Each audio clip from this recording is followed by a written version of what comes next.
Queridos, a paz do Senhor. Para mim é uma grande alegria estar aqui nessa noite, podendo congregar com mais uma parte da minha família em Cristo Jesus, e tenho a graça de ser acompanhado pela minha família segundo a carne, né? Dos primeiro grau aqui também.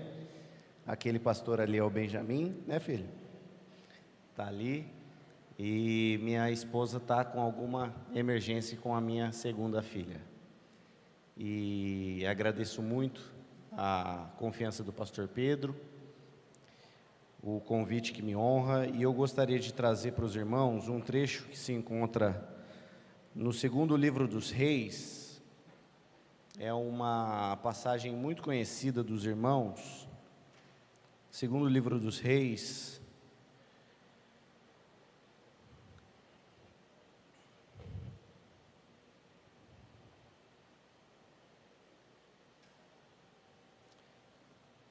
Segundo Reis, capítulo 5, diz o seguinte, a partir do primeiro versículo. Todos acharam, amém? Segundo Reis 5:1 diz assim: E Naamã, chefe do exército do rei da Síria, era um grande homem diante do seu senhor e de muito respeito, porque por ele o Senhor dera livramento aos sírios. E este varão, homem valoroso, porém leproso. Irmãos, me permita, pelos breves minutos que se sucedem, trazer alguns detalhes desse personagem que Deus escolheu colocar nas Sagradas Escrituras para nos trazer algum ensinamento. A Bíblia vai nos ensinar que existia um homem chamado Naamã, e ele era o comandante de todo o exército do rei da Síria. E o que me chama a atenção era que todos sabem que Naamã era leproso, e o problema dele não parecia ser um problema econômico. Naamã era um homem que tinha uma alta posição diante do seu rei. Ele era simplesmente o chefe de todo o exército do rei da Síria. Então parece que o problema econômico está superado. Naamã também não parece ser o tipo de homem que tem algum problema moral, porque a Bíblia vai dizer que ele era um homem muito valoroso. Se fôssemos trazer para uma linguagem mais cotidiana, a gente ia dizer que ele era respeitoso, ele era um homem de caráter, ele era um homem de palavra. É o que a Bíblia está trazendo, está tentando nos conduzir quando está falando de Naamã.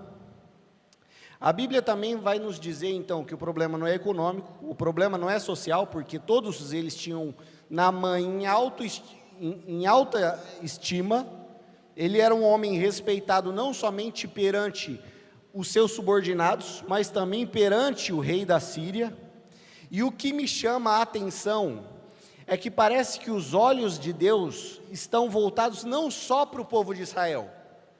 A Bíblia vai dizer porque por ele o Senhor dera livramento a quem? Aos sírios. Olha os olhos de do Deus Todo-Poderoso olhando para o exército da Síria, e Deus então usa a vida de alguém que não o conhece para livrar um povo que nem é o povo dele. A Bíblia está dizendo que através de Naamã foi usado por Deus como um homem de guerra, não como a gente prega sobre Davi, que livrou o povo de Israel, não como os heróis da fé que estão no Antigo Testamento, os valentes de Davi, que deram um livramento ao povo de Israel, mas Deus usa Naamã para dar livramento aos sírios. E a Bíblia está trazendo uma revelação clara, porque não foi pela habilidade de Naamã. Deus está dizendo, porque por ele o Senhor dera livramento aos sírios. Não obstante, não, como se não bastasse, o autor continua, e era este homem um homem valoroso. Que biografia! Ele é simplesmente o ministro da guerra do rei da Síria. Ele é respeitado pelo exército que ele tem comando. Os seus generais o respeitam, os seus soldados o estimam, e o seu rei o respeita. E aí a Bíblia vai dizer que, porém, ele era leproso. O problema de Naamã não era nem, se a gente fosse traduzir para os dias atuais, o problema de Naamã não era nem espiritual, porque parece que ele é um homem usado por Deus. Eu sei que Naamã não conhece o Senhor Deus aqui, mas até usado por Deus esse homem é. E aí a Bíblia põe uma vírgula e fala, porém ele era leproso. Por trás das condecorações que ele recebeu pelas batalhas vencidas, o peito que ostentava aquelas medalhas de guerra e aquelas vitórias, era um peito que brilhava por causa das insígnias, mas o peito que elas escondiam era um peito leproso. Naamã, do alto da sua riqueza, do alto do seu respeito, do alto dos melhores cavalos que ele poderia trafegar, os melhores cavalos que eles poderiam montar, era um homem que andava por toda a região, mas andava leproso. A armadura que ele tinha era uma armadura já experimentada nas batalhas, um homem que sabia onde pisava, um homem que sabia segurar uma espada, mas por trás de toda aquela armadura, ainda assim era um homem leproso. Porém, ele era leproso. Parece que o problema de Naamã não é nem familiar, porque quando ele leva aquela menina para dentro da casa dele, e a menina fala com a esposa tem um homem doente em casa, e quem ouve o testemunho da menina, não é Naamã, é a esposa de Naamã. E aí ela falava, tomara que ele conhecesse aquele profeta que tem na minha terra, porque se ele fosse falar com um profeta lá de Israel, ele seria curado. E a esposa, encafifada com aquilo, diz, amor, olha, essa menina hebreia que você trouxe, ela me disse um negócio que está me perturbando aqui, e eu queria conversar com você. Se fosse alguém que fosse um déspota, alguém que talvez fosse um mau marido, talvez a mulher fala, pelo amor de Deus, não fale em cura aqui em casa não, que eu não vejo a hora dessa praga ir embora. Vaso ruim não quebra, está leprosa não sei quantos anos. Ela fala, não, amor, olha, essa menina aqui está dizendo uns negócios meio esquisitos, ela está falando que tem um homem lá na terra de Israel que pode te curar. E então Naamã acata o conselho olha só, olha que homem de valor, ele até ouve a esposa dele. Não é verdade? A gente às vezes apanha tanto do Espírito Santo, para lá no final, a esposa está lá no final do caminho de braços cruzados, dizendo, eu te avisei, né? Era mais fácil ter ouvido. Tem um pastor que diz, se você não ouve o Espírito Santo, ouça a sua esposa, né? Até a esposa ele ouve, e aí ele mobiliza toda uma comitiva, fala, vamos lá, pede cartas ao rei, faz todo o trâmite diplomático, envia cartas ao rei de Israel, o rei de Israel acha que é uma cilada, rasga as vestes, o profeta Eliseu fala, calma rapaz, deixa ele vir para mim, manda ele para mim que ele vai ver que tem profeta em Israel. E aí lá vai Naamã, um homem que é experimentado nas batalhas, general de guerra, de grandes vitórias, usado por Deus para dar livramento aos sírios, respeitado pelo seu senhor, estimado pelos seus subordinados, agradável à sua esposa, acredito eu. E aí temos um homem que está mobilizando toda a papelada para ir até Israel. Eu imagino quantas portas Naamã deve ter batido, quantos falsos profetas e feiticeiros não havia na sua terra, e eu acredito que Naamã, para se livrar daquela doença, ele deve ter batido em todas as portas. E aí Naamã, ele faz o seguinte, ele se arma de uma comitiva, e ele entesoura uma série de bens, porque Naamã, na mente dele, ele está acostumado com os aproveitadores que tem na sua terra. Pessoa rica com problema, é uma fonte de riqueza para quem é aproveitador. A gente vê hoje, pessoa rica com problema, ela é procurada por qualquer falso profeta que tem hoje em dia. Não precisa nem ser muito rico, se tiver alguma condição de enriquecer aquele estelionatário espiritual, pode acreditar, você vai ser procurado por ele. Por quê? Porque o problema é uma fonte de riqueza para quem gosta de cheiro de sangue. Então Naamã fala, bom, eu já sei como que eu tenho que ir. Ele prepara toda a comitiva, prepara um pagamento pelo seu milagre, e aí ele vai para adentrar um processo que pode ser que agora ele seja curado. Bom, Naamã entra num processo de cura, não quando ele entra no rio, mas quando ele entra na obediência, porque Deus está usando Naamã para livrar os sírios, mas Deus usa a menina para falar com a senhora, Deus usa a mulher para falar com Naamã, Deus usa o rei da Síria para dar as cartas, para que ele possa transitar por território de Israel. E Naamã então vai com toda a bagagem da sua lepra, ele vai então em direção à sua cura. Ó, já tentei de tudo, vamos lá pessoal, vamos lá nós, toda a comitiva.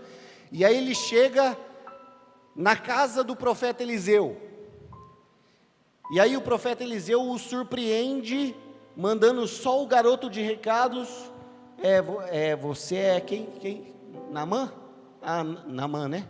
Naamã, então, eu sou estagiário do Eliseu aqui, ele pediu só para o senhor, deixa eu ver, mergulha 7 vezes no Rio Jordão e passar bem, por hoje é só, fecha a porta.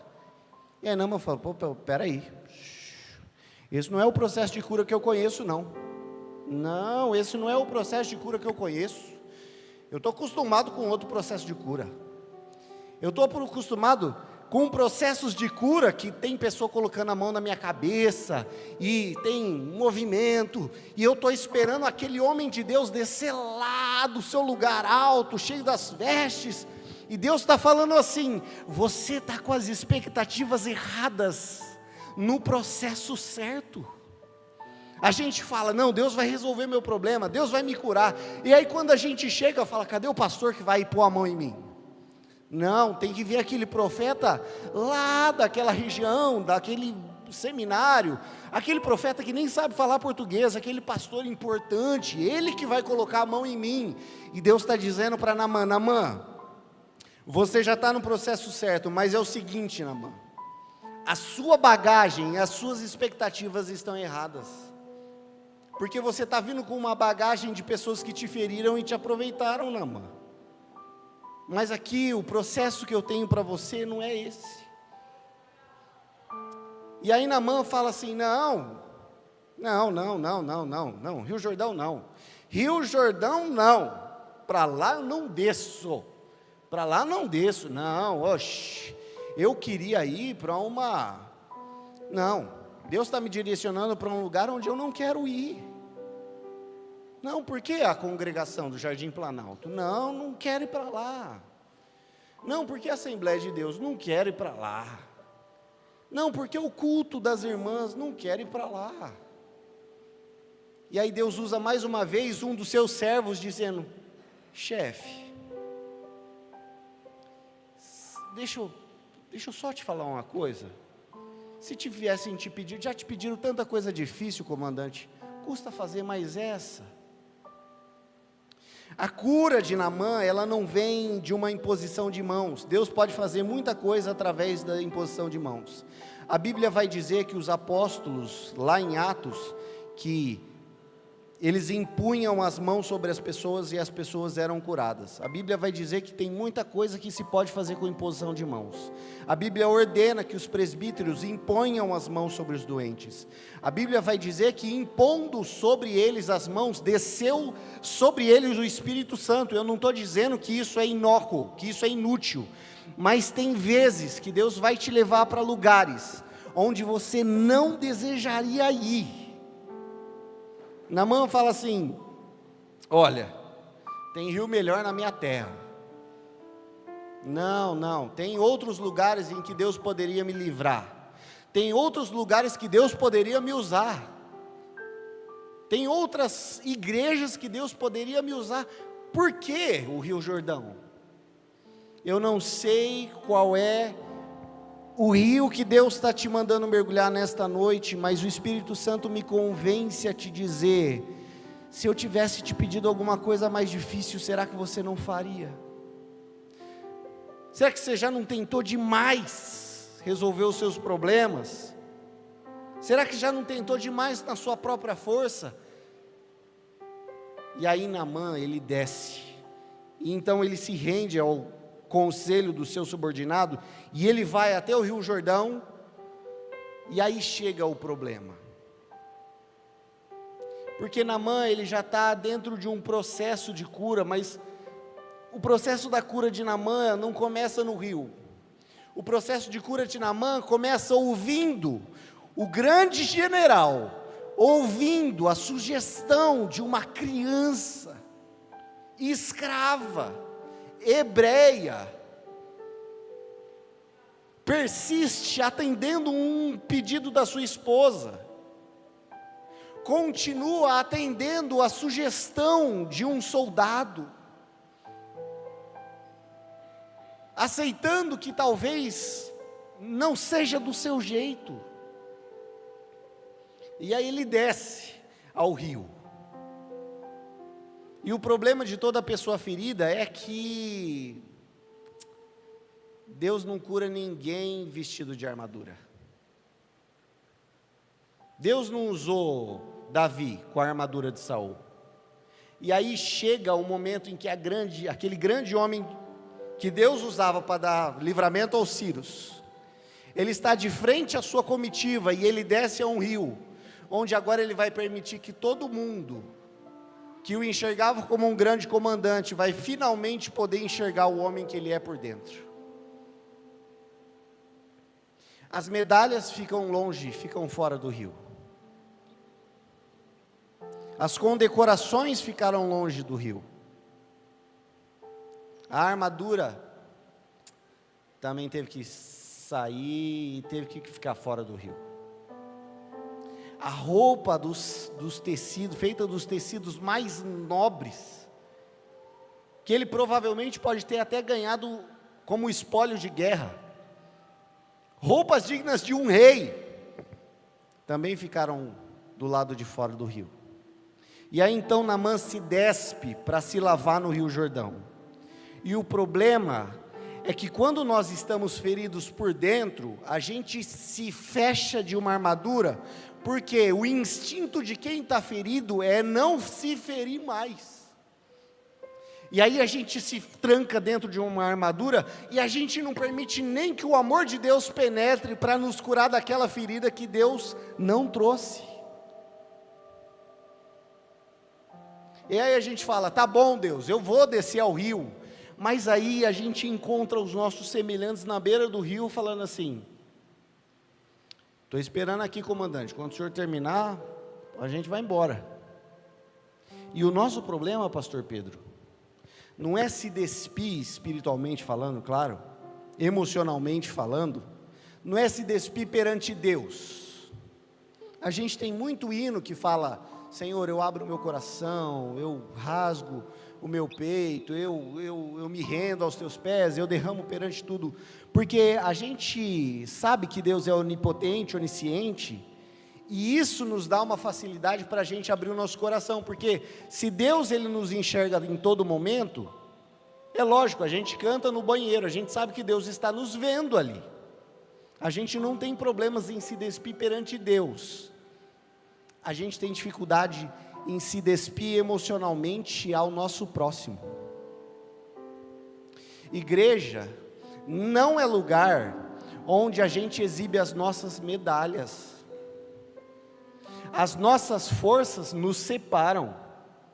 Eu prego, você canta. Eu toco, você opera. Eu oro, você lidera. As nossas forças nos diferenciam, mas a nossa lepra nos aproxima. As nossas fraquezas nos levam a um lugar de comunhão.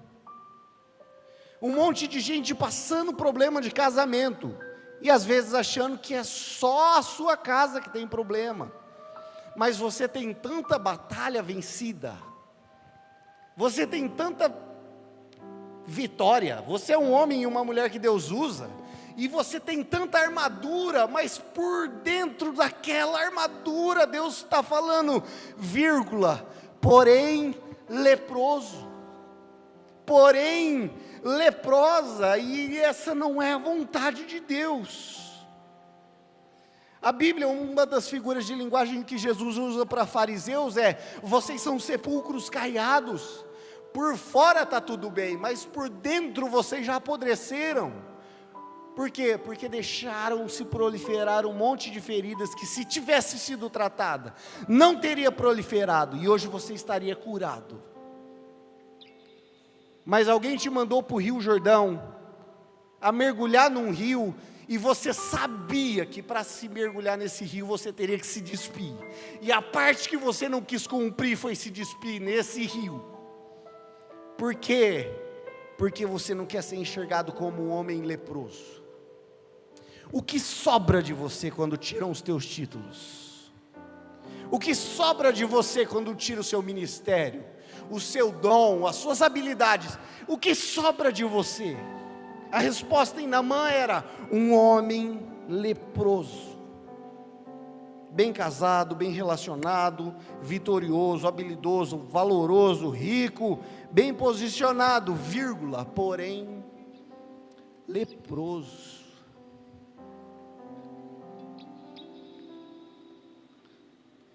Tem muita coisa que Deus nos traz à imposição de mãos, mas deixa eu te ensinar um princípio. Existe um versículo que diz, confessando as suas culpas uns aos outros.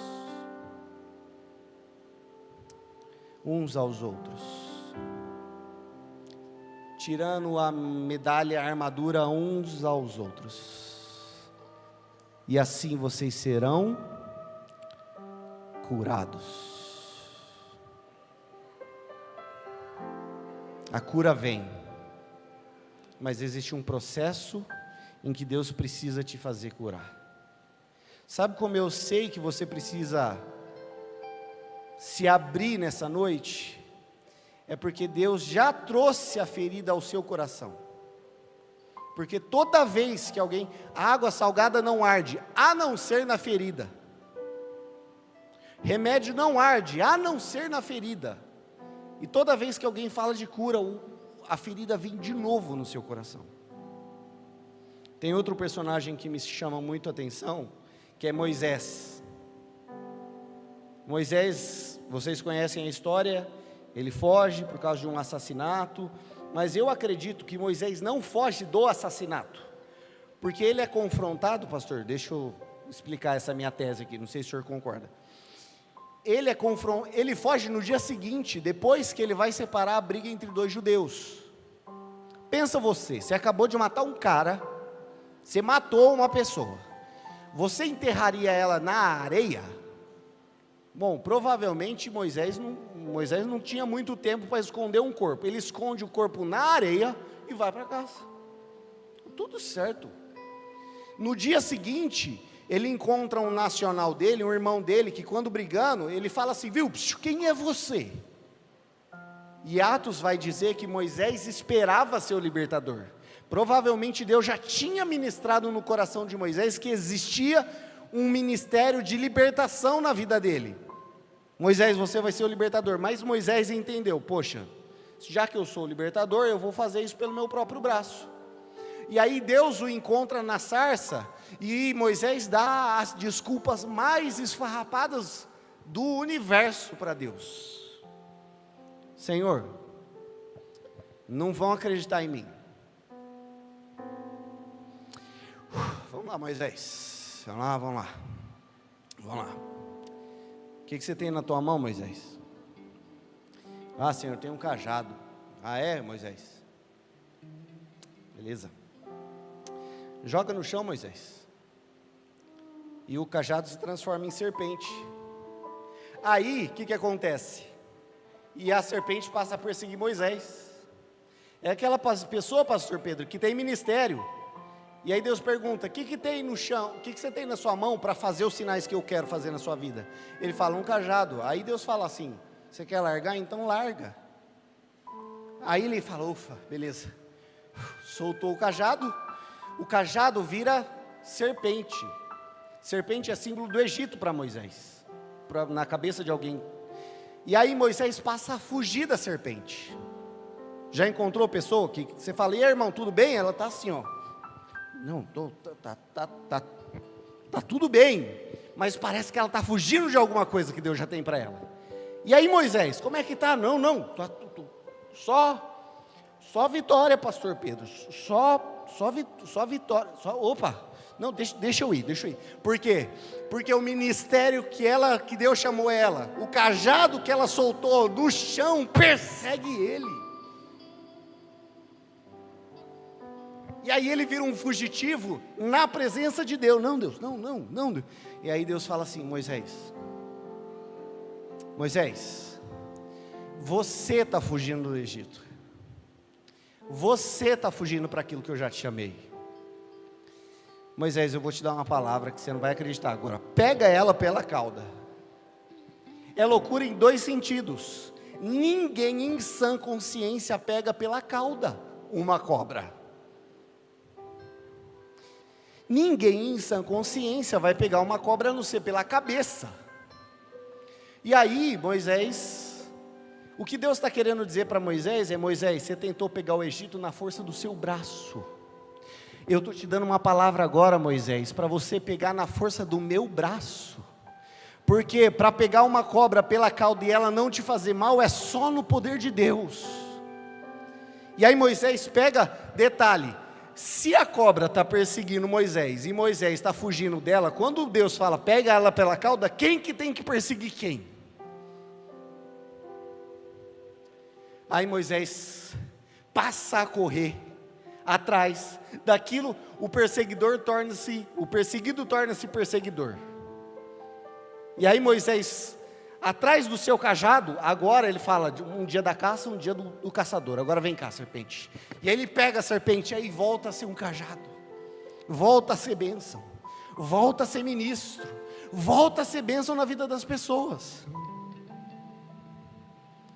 Tem tanta gente que se machucou por causa de relacionamento, e aí fez assim, quer saber, Deus? Casar, ó, sai fora. E Deus está dizendo assim, não é isso que eu tenho para você, não, Deus, não quero isso, não quero. E aí fala assim, você tentou de todas as formas, você tentou pelo seu entendimento, mas Moisés, deixa eu te dar uma palavra agora, pega na força do meu braço, pega na força da minha palavra. Todo mundo conhece a história de Naamã. Naamã foi curado de sua lepra, porque tirou aquilo que foi resistente ao processo, abriu mão das suas concepções. E aí Moisés também obedeceu a Deus. Moisés ainda apresentou questionamentos, como, eu imagino a posição de Deus ouvindo os questionamentos de Moisés. Senhor, eu sou pesado de língua. E Atos vai dizer que ele era varão poderoso em palavras e obras. Moisés estava tão esmagado debaixo do próprio trauma, que até aquilo que ele tinha de bom, ele achava que ele não tinha mais. Atos vai dizer, era varão poderoso em palavras e obras, e Moisés está assim, sou pesado de língua. E Deus fala, quem fez a boca do homem, Moisés? Quem fez o que fala, o que vê, o que ouve? Quem fez o mudo ou o surdo? Não sou eu o Senhor? E aí Moisés fala assim, Senhor, mas manda outro. Aí até Deus perde a paciência, vai agora Moisés, estou mandando você ir, vai, depois a gente conversa. Lá na frente ainda dá errado, porque o povo murmura contra ele, eu falei, não falei Senhor. Fica tranquilo Moisés, está tudo no meu cronograma. Deus te convida hoje diante da sarça. Deus te convida hoje diante dessa presença, que apesar de ser fogo, apesar de ser quente, apesar de ser fogo consumidor, diz a Bíblia, quando ele desce para falar com Moisés, ele se apropria de um vegetal, mas não queima. O fogo, para aqueles que temem a Deus, o fogo da presença de Deus não é para te condenar. Ele pega uma sarça, uma planta feia e seca do deserto, desce nela e a abriga. Moisés, Deus está dizendo para Moisés, Moisés, a minha presença abriga, mas não condena, queima, mas não destrói. A minha presença, o fogo para aqueles que estão diante da presença de Deus, o máximo que faz é queimar as cordas que nos prendem. Eu não sei se Deus falou no seu coração ou não, eu espero que sim. Se você quiser orar comigo aqui na frente, nós vamos adorar ao Senhor. E eu convido a amada igreja a se colocar de pé.